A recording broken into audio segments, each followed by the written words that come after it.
మరో breaking news. America అధ్యక్షుడు Trump హెచ్చరికలను భారత్ లెక్క చేయడం లేదు. రష్యాతో మరో కీలక ఒప్పందం చేసుకుంది. ట్రేడ్ రిలేషన్స్ సహకారం మరింత పెంచుకునేందుకు భారత్ రష్యా ప్రోటోకాల్ డీల్ పై సంతకాలు చేశాయి. ఢిల్లీలో జరిగిన modernisation cooperation working group session లో ఈ నిర్ణయం తీసుకున్నాయి. ఢిల్లీలో రష్యా భారత్ ప్రతినిధులు భేటీ అయ్యారు. Aluminium, fertilisers, railways, mining technology తదితర అంశాలపై చర్చించారు.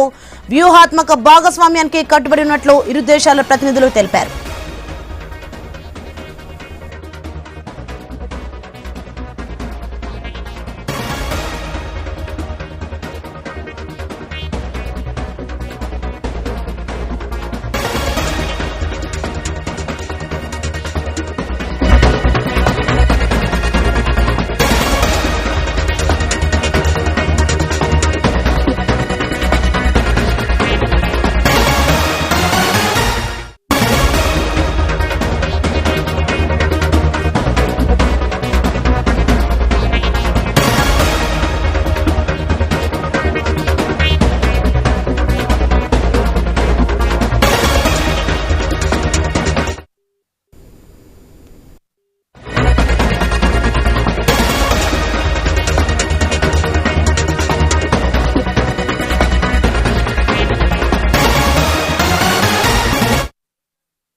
రష్యా ఉక్రెయిన్ యుద్ధాన్ని ఆపేందుకు అమెరికా ముందడుగు వేసింది.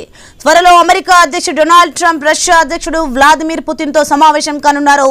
పుతిన్ తో చర్చించేందుకు ట్రంప్ సిద్ధంగా ఉన్నారని white house press secretary Karoline leave it తెలిపింది. శుక్రవారం నాటికి యుద్ధాన్ని ఆపేస్తానని ట్రంప్ చెప్పారు. గడువుకు మరో 24 గంటల సమయమే ఉన్న నేపథ్యంలో పుతిన్ తో భేటీపై ప్రాధాన్యత సంతరించుకుంది. మరోవైపు ట్రంప్ ప్రత్యేక రాయబారి స్టీవ్ విట్కాఫ్ మాస్కోలో రష్యా నాయకత్వంతో చర్చలు జరిపారు.